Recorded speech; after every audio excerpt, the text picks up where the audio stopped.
Shalaki had to clear some storage room. But that's why he's characterized as being the serpent, man, because he's very subtle in what he do. He's very deceptive. He's forward thinking. So he already thought this out way back in the 1960s, how to put this plan in play by taking the man out of the household, putting the women in charge over the man, and let her raise the next generation of what they like to label as so-called pookies or Similac kids, man. These kids that have no head over them. But that's why this place is Babylon the Great has got to be destroyed, man. The Lord has got to come back and wipe that slate clean, man, because all the blood shed that's been laid down behind these devils, behind their practices. America, Babylon the Great, man, is going to be that altar, man, for that great sacrifice. And 2/3 of our people are going to be that sacrifice, along with these devils, man, these Edomites, and all these other nations that's going to be in Babylon the Great. And majority of them are going to be our women, man, because they, like the elder apostle Gabar was just saying, they tainted, man. They so corrupted, you can't fix them. They're going to have to be destroyed, brought back to the loins of the elect men of Israel on the other side, man. And then she's going to be humble. Because right now, our women is proud as fuck, and you can't tell them nothing. They'll stand up in the man's face like they can beat a man, and they look down on the man. They look you dead in the eye like she's superior to you, She had this mindset that she's better than you. And that's why the Bible talks so much about vanity, man. So let me start with my first precept. It's going to come out of St. Mark chapter 3, verse 27. No man can enter a strong man's house and spoil his goods except he will first bind the strong man, and then he will spoil his goods. That comes from Lyndon B. Johnson, created this Welfare Act where he's going to provide food, clothing, and shelter for the women and her children, but not the man. And therefore, the man cannot be in the house. And I witnessed this for myself, growing up.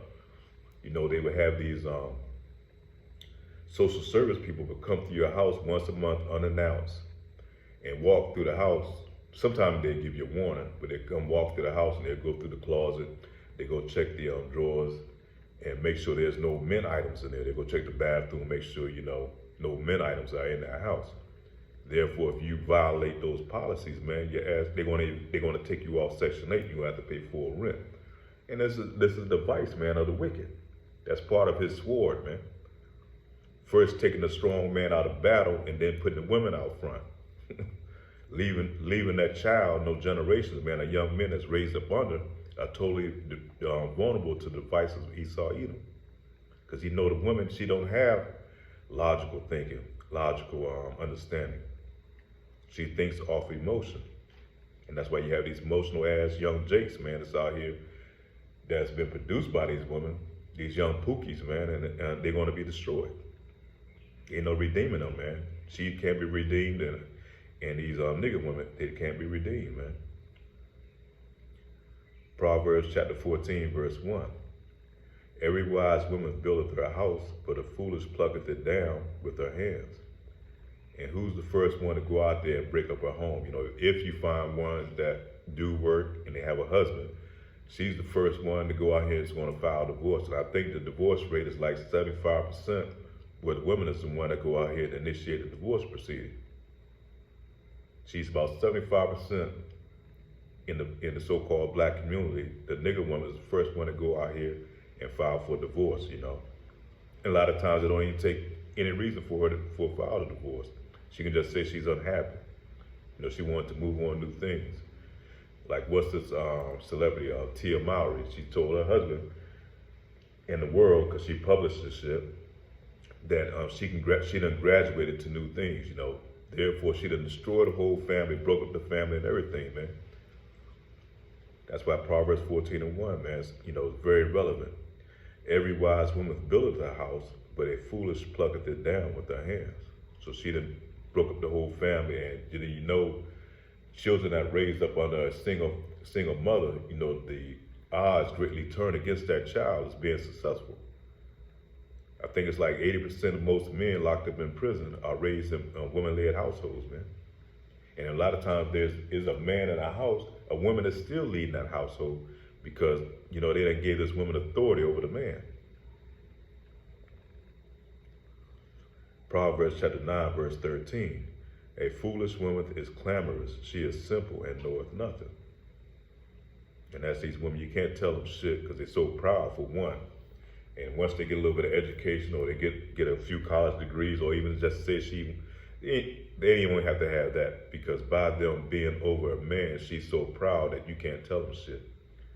As soon as there's a little bit of disagreement in the household, if a man is still living there with her, he's sneaking in and he's the baby's father, as soon as there's a little bit of disagreement, she gonna take your shit, pack it in the bag and kick you out the damn house, man. Because this man has given her authority over you. And I've seen that many a times. Jay come back home and all this shit is in plastic plastic garbage bags, man. His shit is set out in front of the buildings, man. Or it's either that or she gonna take his shit and burn it up or throw it in the damn garbage. Many times over, man. So these kids is witnessing this, man. They witness the emasculation of the father, and then she turns around and emasculate the children, the male children behind that. Either she's gonna emasculate them, effeminize them, turn them out. So she's a destructive force, and not to mention, what it does to the daughter, the mindset, because she feel now she has a superiority complex. So anytime, she has children or male kids or seeking a baby's a father, she's not gonna have guidance on how to do that and how to treat her man. So this devil is very wise in what he's done, man, by putting a nigga woman head of the household. That's why the Lord's got to come back and redeem us, man. Ain't no other way we can fix this. This shit is too far gone to reverse the hurt that's been done. There's not enough reparations that's going to repair what's been done by this devil, man. That's why we want recompense. Fuck reparations. We want recompense. We be over these devils, man. We want to have them in subjection to us. Them paying back for all the shit that they've done to us, man. The Lord said it's going to happen because he's going to be our servants and handmaids. He's going to work to build up our kingdom when the Lord comes back. 1 Timothy chapter 2, verse 12. But I suffer not a woman to teach nor usurp authority over the man, but to be in silence. And why is that? Let's go back to Proverbs chapter 9, verse 13. A foolish woman is clamorous, she is simple and knoweth nothing. That's the majority of our women, man. They simple as hell, man. Except for these very few that's in this truth, man. And not just because she realized she's an Israelite, but her knowing her place. Her knowing that she's supposed to be in silent and subjection of under a man. Because you have a lot of women that's in this truth that realize they're Israelites, and yet they still out here preaching. They still trying to be over a man, and they still wicked as hell. They still filled with all type of iniquity, but yet they know they still Israel. Shalakia.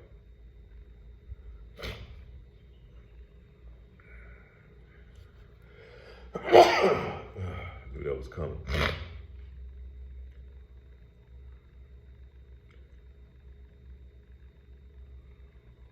And then also, what the scripture tells you, a God, Yahweh Ba'ashem, Yahweh Shai has deprived women of wisdom. She don't have wisdom. She's built off emotion. She's not built off logical thinking. That's why she's not supposed to usurp authority over the man. And what the first thing these devils do is put these women over a man. Even on these job sites, they'll put them in high places of government. And it's all by design. They put them in these places. You even got a damn woman as secretary, that's Shalaki, as vice president, and then went on the Supreme Court. They done that, a nigga woman. On these job sites, they put them over these men in these warehouses and shit, to be running shit. All she does is go back and report to Esau Edom, man. And same way it probably was back in the time of slavery. They know how to use the women against Jake, man. That's why they broke up those households then, and they would break up the families and put the women in charge over the men. These devils are crafty, very crafty in what they do, man. They do a diligent search on how to destroy you Israelites, man, you so-called black, Hispanics, and Native Americans. 1 Timothy chapter 2, verse 9. In like manner also that women adorn themselves in modest apparel with shamefacedness and sobriety, because our women have no shame to them now. You see them now, there's no shame to them, man. They're very vain. They're very proud in spirit. And with braided hair and gold and pearls of costly array. Verse 10, but which becometh women professing godliness with good works. Let the women learn in silence with all subjection. And that's the order that a woman is supposed to be. That's how she's supposed to carry herself. But as you see today, our women are so far from that, and that's why majority of those that's going to be destroyed is going to be the women of our nation.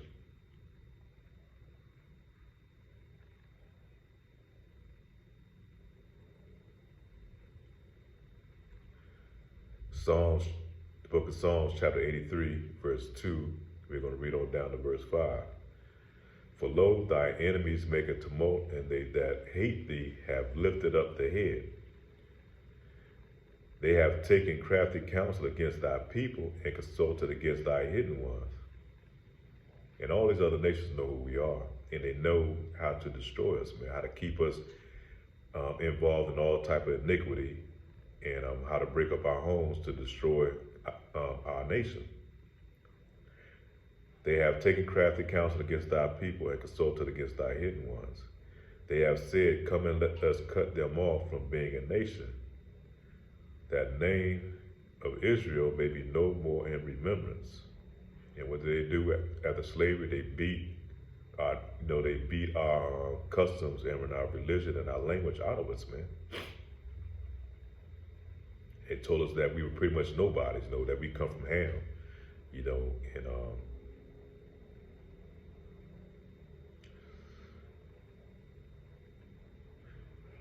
verse 5, for they have consulted together with one consent, they are confederate against thee. So all these other nations know who we are. That's why they put Elam in our neighborhoods to run the hotels, who run these a lot of these corner stores now. Elam, they have Moab selling you food, abominable foods and shit, rats, cats, and all that type shit in it. They know who we are, man. They come together because they know the power that we have. And as long as they keep us separated from our power, they can rule over us, man. But the Lord is going to come back. The Lord is going to come in effect. He's going to come in effect, and he's going to reverse his curses off of us and put it on these devils, man. And it's only going to come through the elect of our nation. The rest of our people, especially over here in Babylon the Great, they're going to be destroyed, man. This word is not for all of Israel. Only reason it goes out to all of Israel is to condemn them, man, because they can say that they weren't warned. And that's the same thing this devil do. He'll warn you before he'll give you the play before he called the play, man. Before he goes into action. And that's what the Lord does the same thing. He's warning our people to come out of their iniquity and all their wickedness. And yet, Israel refused to hear. So when the Lord comes back, he can say, well, don't say I didn't tell you or didn't warn you. You rejected my word. So now you're going to get the full wrath of the Lord, man. Yahweh Ba'ashem, Yahweh Shah. So last precept is going to come out of Deuteronomy, chapter 28, verse 56.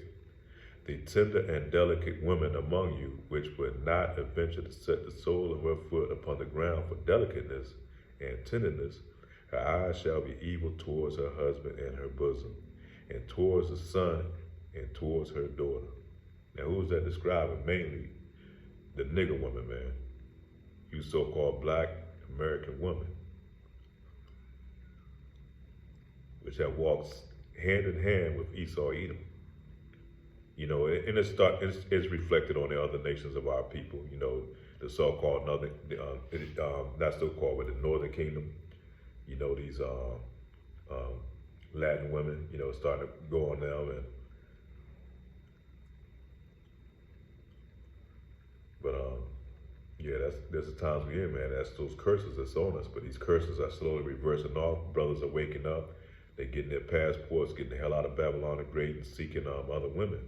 Now these women left in a vulnerable state, man. She walked hand in hand with Esau, Edom, and now he's setting up for a great fall, man. And Lord will it be soon, man, that these wicked ass women, man, be destroyed. They have to be destroyed on this side, man. Look at the communities that they produce, man.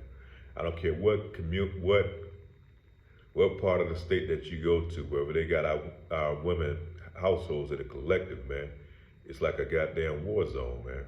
All type of drugs, debauchery. The daughters are like pure harlots and shit. The young men are so destructive and emotional, man, that they're destroying one another. And that shit is spilling over.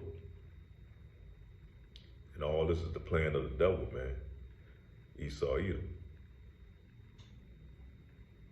But I just want to kind of hit that this morning, man. That, Elder Apostle Gabar was going in. He was giving good breakdowns on why we don't need marriage counseling, because all you do is need to know the nature of a woman according to the Bible, and why she is the way she is now. Because I remember when I was going through my divorce, and first thing, that's before I was in the truth, which really the Lord did, that kind of led me to this truth. Because when I was going through my divorce, like I said, she said she just wasn't happy. She needed to move on for no reason, And first thing I did, is questioning myself, what the hell did I do wrong? And, they was talking about marriage counseling, going to her church, see her pastor. You don't, like the other parts, you don't need counseling, because a lot of these counselors, man, all they do is stir the pot even more. And once they get inside information on you, and if your woman or your wife is good looking, they'll use that against you to go and try to pop your woman, man. So be very, very mindful of that. They'll try to guilt trip you into going to seek the counseling that she come up out of her church house. And all it does is give ammunition for this pastor to go and pop your woman. And I've seen it happen. I've seen it happen on numerous occasions. But yeah, we in some hellacious times, man. Very destructive times. And we have to have the Lord come back and rescue our people. Anytime a man got to risk his life to fly all over the world to try to find a suitable mate, in these times, man, it's time to go. Then we got to get permission from our devil, through a passport, in order to go and try to seek a suitable mate. So that shows you still in captivity, man. Why the hell would you want to still be alive or still want to coexist in this society, man? How contaminated it is, man. They have totally corrupted the whole system. So when the Lord comes back, we don't have to worry about that, because our women's going to be in order then. And that's why Isaiah chapter 4, verse 1, in that day 7 women shall say, let us be your wife, man. Let us call it, I'm roughly paraphrasing, but let us call us by your name, meaning that she want to be up under you.